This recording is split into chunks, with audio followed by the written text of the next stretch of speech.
Have you ever found yourself wondering what truly sets apart those people who seem to um, just generate brilliant ideas effortlessly? Like, how does real innovation actually spark? Is it some innate genius, or is there maybe a systematic way to tap into that creative wellspring? Today, we're embarking on a deep dive into exactly that question. We're looking at some really profound insights into creative thinking, into intuition, and these are all meticulously curated and analyzed by Trevor Nel in his One Idea newsletter, specifically issue 89, Left Field Aideas, When Intuition Meets Radical Curiosity.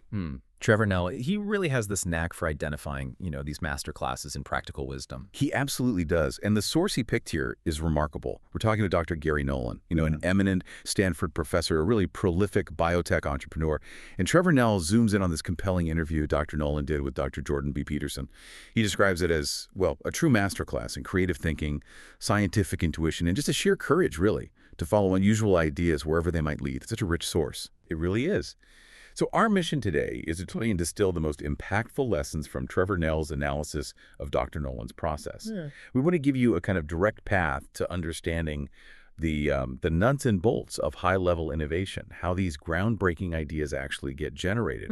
And I mean, Dr. Nolan's track record, what is it, over 50 U.S. patents? That certainly shows he knows how to turn ideas into, well, real-world impact. So, okay, that's an incredible foundation. What specifically did Trevor Nell pinpoint in Dr. Nolan's approach? The things we can maybe apply to our own thinking. I know he used AI tools to pull out key quotes, right? And then added his own analysis. Exactly. And Dr. Nolan's insights into his creative process, they're really compelling. It's clear this isn't just theory for him. It's a method that's, well, presumably generated significant success from his patents. Like you said, he talks about how he uses AI, pattern recognition, identifying anomalies, and the critical skill of asking truly insightful questions. It's like a window into how his mind naturally seeks out innovation. Okay, let's dive in. The first observation Trevor Nell highlights from Dr. Nolan about large language models really stands out. He calls them metaphors on steroids. That's quite an image.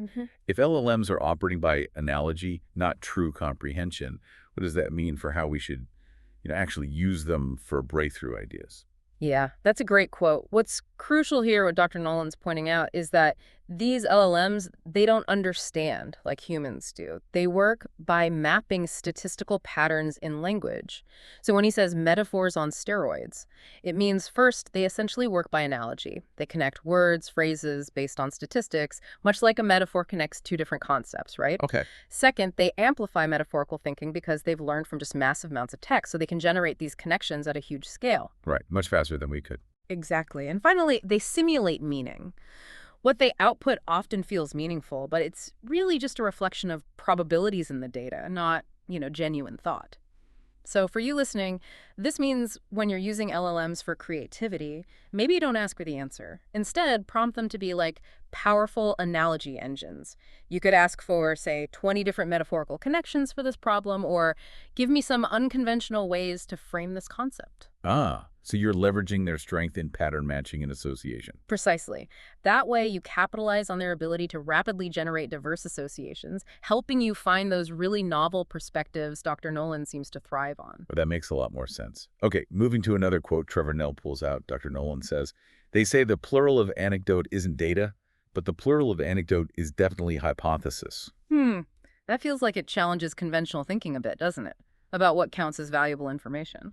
It really does, and this is such a critical insight because it bridges that gap between, say, intuition and rigorous science.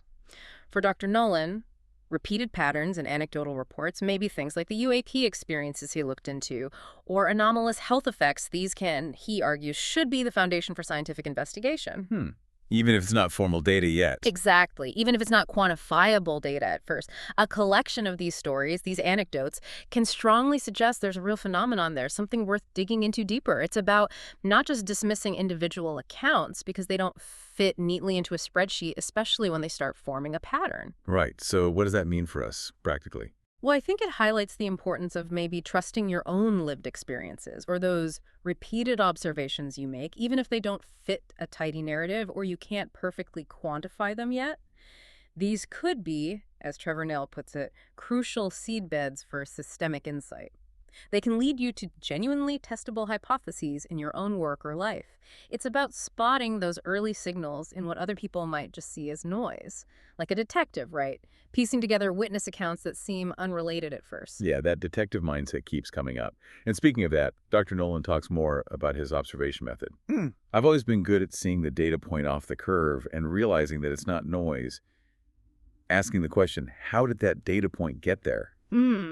This feels like it's right at the heart of his discovery process. Oh, absolutely. This is, you could say, the bedrock of true discovery for him. He really emphasizes paying attention to that single outlier, that result, that observation, that piece of feedback that just doesn't fit the expected pattern. Instead of ignoring it or writing it off as an error? Precisely.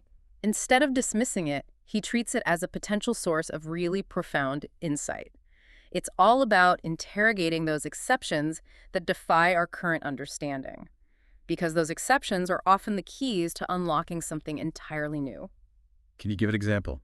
Think about maybe that one customer complaint that seemed totally out of left field, or a single metric in your business that suddenly went haywire and didn't follow the trend. As Trevor Nell's analysis captures it, it's like that detective finding a single odd footprint.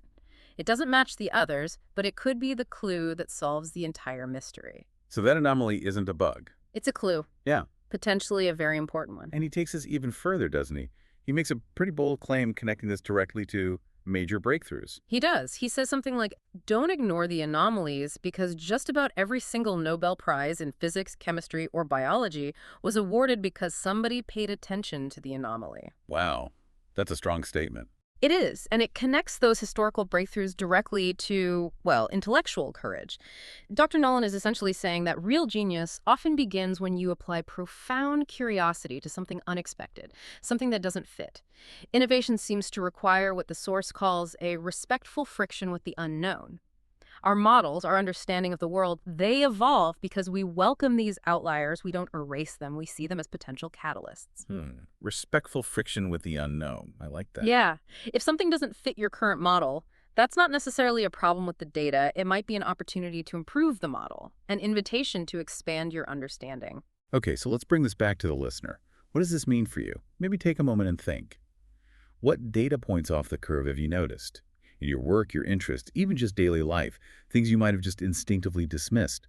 Perhaps it's time to start asking, how did that data point get there? So once you've gotten better at spotting these crucial data points off the curve, how do you actually turn those insights into something tangible, like a real breakthrough? This brings us to another powerful method Dr. Nolan uses, which Trevor Nel highlights: reverse engineering the future.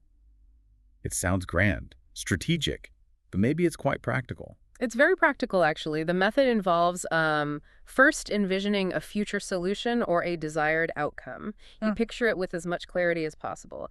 Then you systematically work backward from that defined future endpoint. Backward. Yeah. You identify all the necessary steps, the milestones, the prerequisites you'd need to achieve to reach that envisioned reality. It's like defining your destination first, and only then plotting the course, but plotting it from the end back to where you are now. Okay, I see, like planning a trip backward from arrival. Kind of. And the sources Trevor Nel references mention similar ideas, like Wisdom's call it end, middle, beginning, rewinding the movie, or Stephen Covey's classic Begin with the End in Mind. Right, Covey. That makes sense. And this forward-thinking, backward planning approach, it gives you immense confidence because suddenly you have a clear roadmap. It's also really effective for communication. Imagine pitching an idea to investors or collaborators. You're not just presenting a cool idea, you're showing them the logical, step-by-step path to making it real. That builds trust. It aligns everyone. That clarity sounds invaluable, especially for complex projects. Okay, let's shift gears slightly. Let's talk about how our intention, how the questions we ask, shape discovery. Dr. Nolan puts this beautifully. Set the right question, and your mind's orienting mechanisms will deliver the goods. This is so important. It emphasizes that the quality, the direction of your thinking is profoundly shaped by the initial question you decide to pursue. Once you set a truly meaningful, well-defined question, your subconscious mind basically starts working on it, even when you're not actively thinking about it. Like setting a target for your brain. Exactly. The right question transforms just looking around, mere inquiry, into a real quest. It acts like an internal compass. It guides your discovery, shapes your creativity, directs your focus. It aligns with how our brains work, goal-driven cognition. The question itself becomes the goal, and that powerfully determines what you notice, what you ignore, and what you're willing to explore in that huge sea of information out there. That's fascinating. Our brains are more goal-oriented than maybe we realize sometimes. Mm. But what about those moments of sudden insight, those aha moments that seem to pop out of nowhere? Yeah. Dr. Nolan has a really interesting take on this, too, saying something like, this system has evolved to function as our decision-making system for intuition, particularly when dealing with sparse data. Yes, he connects intuition directly to specific brain areas. He mentions the basal ganglia. These are deep brain structures, really crucial for decision-making, habit formation, that sort of thing.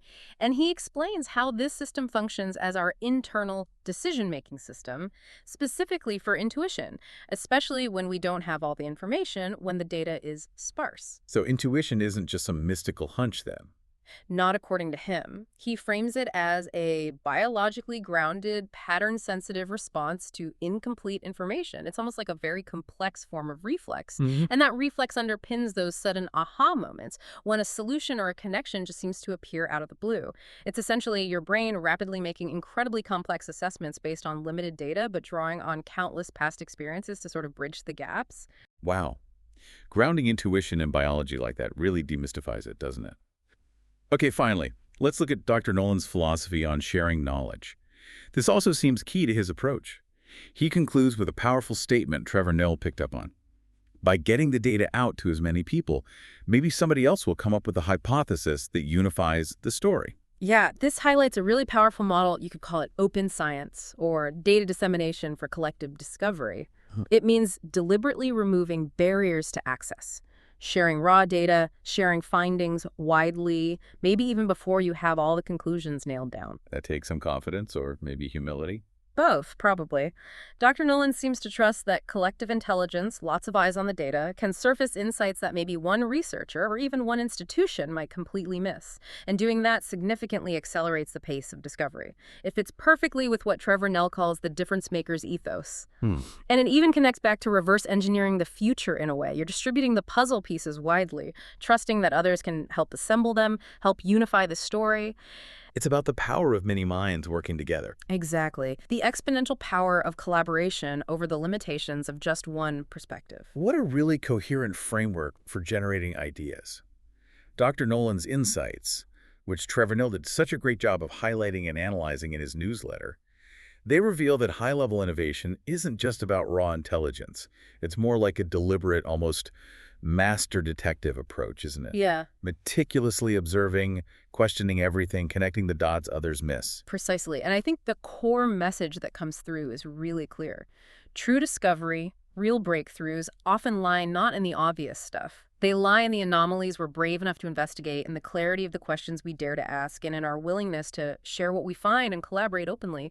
It's a powerful call, really, to embrace the unknown not as something scary, but as a source of opportunity, to see the world as this constant stream of fascinating, solvable puzzles. So let's leave you with this thought, building on these incredible insights from Dr. Nolan, curated by Trevor Nel. What is one data point off the curve in your own life or your work that maybe you've been ignoring, dismissing it as just noise? What might happen if you really started asking, how did that data point get there? We really encourage you to reflect on how you might apply these principles. Try them out in your own thinking, your own problem solving. Because as Trevor Nel's whole mission suggests, sometimes just one idea, that single insight, can be all it takes to change your entire life or business. What one idea are you going to unearth by embracing the anomaly this week?